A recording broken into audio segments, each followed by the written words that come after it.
तर नमस्कार मंडळी, एक असं ब्लॉग मध्ये आजचा दिवस खूप खास आहे, कारण की आज आहे श्री छत्रपती शिवाजी महाराजांची जयंती म्हणजे शिवजयंती. आणि आज आपण जाणार आहे रायगडावरती.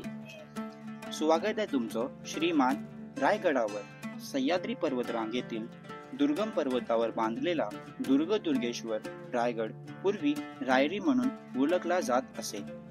रायगडाला निसर्गिक कडकपाऱ्याच्या संरक्षण लाभले असून गडाचे पश्चिमेला हिरकण टोक, पूर्वीला भवानी टोक आणि उत्तरेला टकमक टोक असे अभेद्य कडे आहेत. चित दरवाजा व नाणे दरवाजा पासून गडाचे तटबंदी सुरू होण्या महादरवाजापर्यंत जातो. गडावर प्रवेश करण्यासाठी एकमेव दरवाजा म्हणजेच महादरवाजा आहे. महादरवाजा हा खूप मजबूत आणि बचावात्मक आहे.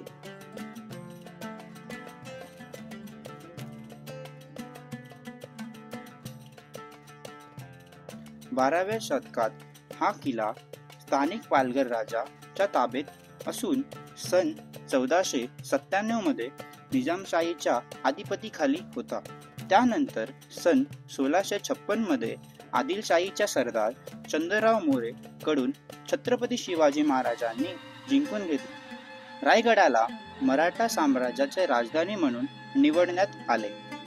सन 1674 मध्ये छत्रपती शिवाजी महाराजांचे राज्याभिषेक रायगडावरच झाले.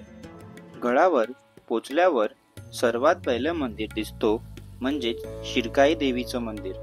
सर्वात पहिला मान शिरकाई देवीलाच दिला जातो. सन 1672 ला राजगडावरतून स्वराज्याची राजधानी रायगडावरती हलवण्यात आली. रायगडावरती महाकाय दिसणारे हे द्वार म्हणजेच नगरखाना. नगरखान्यापासून राजदरबाराला सुरुवात होतो. राजदरबारात कोणीही काहीही छोट्या आवाजात बोलले तर ते सिंहासनापर्यंत जाते. राजदरबारात असलेल्या खडपामुळे ध्वनी ऐकू जाते असे सांगितले जाते. राजदरबाराचे मधोमध व नगरखान्याचे एका रेषेत आहे ते म्हणजेच सिंहासन. याच 32 मणाल सोन्याचे सिंहासनावर 6 जून 1674 ला महाराजांचे राज्याभिषेक झाले आणि राजे छत्रपती झाले. राजदरबाराची पाटी आहे अनेक वास्तू व शाही स्वयंपाकघर आणि छत्रपती शिवाजी महाराजांचे राजवाडा. राजवाड्याचे दक्षिणी दिशेला आहे अष्टप्रधानांचे वाडे व अनेक धान्य कोठारे.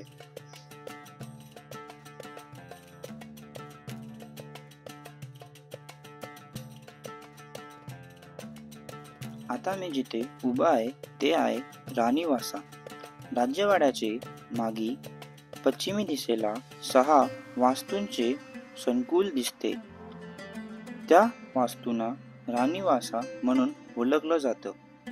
या 6 वास्तूंपैकी 4 आतून जोडलेले आहेत तर 2 पूर्णपणे वेगळे आहेत.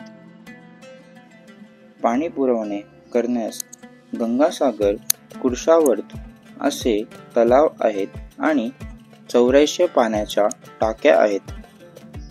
गडाचे संरक्षण मजबूत करतात तेच म्हणजे टकमक टोक, हिरकणी टोक आणि भवानी टोक. स्वराज्याचे गद्दारांना व गुन्हेगारांना टकमक टोक वरून मृत्यूदंड दिला जात असायचा. शिवाजी महाराजांनी कधीच कोणाला टकमक टोक वरून मृत्यूदंड दिले नाही आणि संभाजी महाराजांनी कधीच कोणाला सोडले नाही.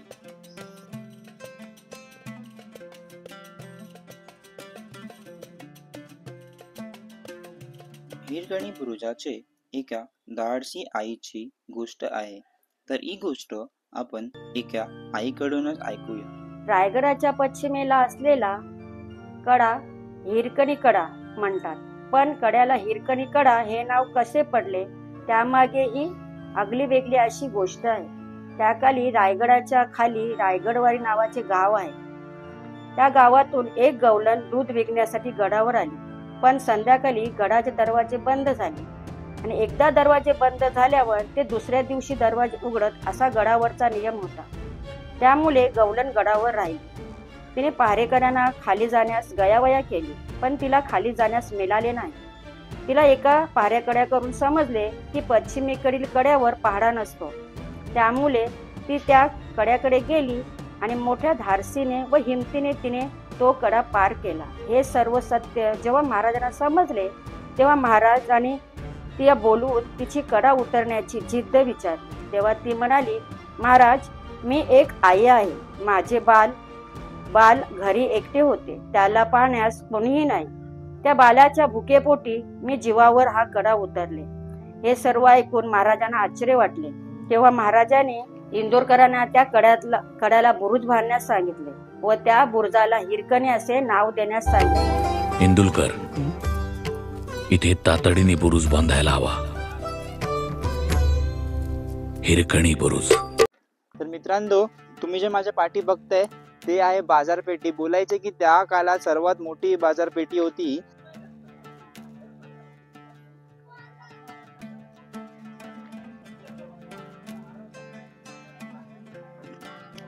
तर ही आहे बाजारपेठी ज्याच्याबद्दल मी तुम्हाला बोलत होतो. तर याच्यामध्ये 2-2 चेंबर्स आहे आणि लेफ्ट साइडला 21 चेंबर्स आहे आणि राईट साइडला 22 चेंबर आहे. आतमध्ये ज्यांचे हे होते दुकान होते त्यांच्यासाठी येण्यासाठी पण होतं. इथे आतमध्ये प्रत्येकानं एक रूम पण दिलेला आहे. लेफ्ट अँड राईट दोघे साईडला म्हणजे 2 दुकानं होते. या साईडला लेफ्ट साईडला एक, राईट साईडला एक आणि दोघांना 2-2 चेंबर होते आणि राहण्याची पण सोय होती. तर आपल्याला भेटलेलं आहे छोटे शिवराय. काय नाव आहे तुमचं? राजनंदिनी व राज मराठे. राजनंदिनी व राज मराठे. तर तुम्हाला कोणी हा ड्रेस नेसवला? पप्पाने. तर खूप छान वाटतात हे आणि खूप क्यूट पण वाटतात. थँक्यू. जय भवानी. जय भवानी. जय शिवाजी. जय शिवाजी. हर हर महादेव. तुम्ही विचार करत असणार, रायगड असा उद्ध्वस्त परिस्थितीत का आहे? तर त्याचे कारण असे, पेशवाई काळात 10 मे 1818 कर्नल रॉथरने शेजारच्या डोंगराकडून रायगडावरती तोफ्यांनी हल्ला केला. त्यामुळे रायगडावरतील दारुगोळ्यांचे कोठारे व रायगडावरतील काही वास्तू पेटून खाक झाले. त्या काळी रायगड 12 दिवसपर्यंत पेटत होता.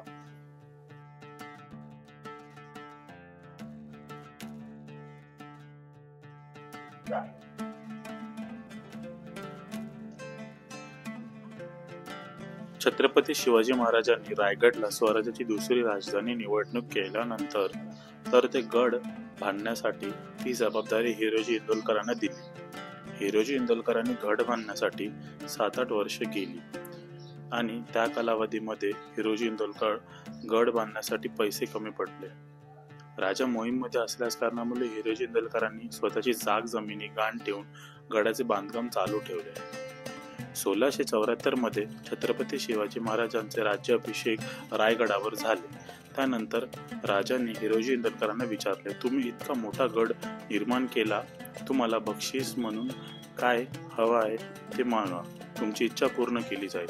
तसेच हिरोजी इंदोरकरांनी सांगितले, फक्त माझ्या नावाची पाटी जगदीश्वर मंदिरच्या पायऱ्यांवर लावा. तसेच राजांनी त्याचे कारण विचारले तर इंदोरकर म्हणाले, राजा, तुम्ही जेव्हा जेव्हा रायगडावर असाल तेव्हा तेव्हा जगदीश्वराचे दर्शनाला या आणि तेव्हा तेव्हा तुमच्या पायांची धूल आमच्या मस्तकी लागावी एवढीच माझी इच्छा आहे. सेवेचे ठाई तत्पर हिरोजी इंदोरकर.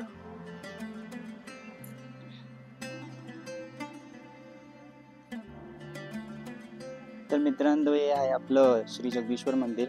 सर्वात आधी आपण श्री महादेवांना पाया पडूया. हर हर महादेव.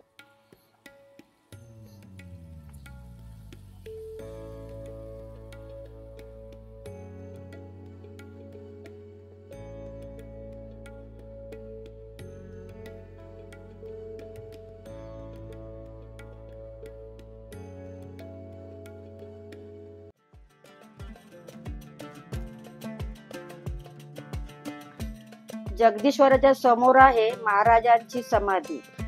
महाराजांचा अंत्यविधी येथे झाला व ही अष्टकोनी समाधी बांधण्यात आली. 3 एप्रिल 1680 रोजी छत्रपती शिवाजी महाराज समाधीष्ट झाले. तर मित्रांनो, कसा वाटला हा व्हिडिओ? आवडला असणार तर लाईक करा आणि शेअर सुद्धा करा आणि चॅनलला सबस्क्राईब करा. भेटूया आपण पुढच्या भागात. ड्रोन शॉट आहे guys, believe me, drone shot आहे.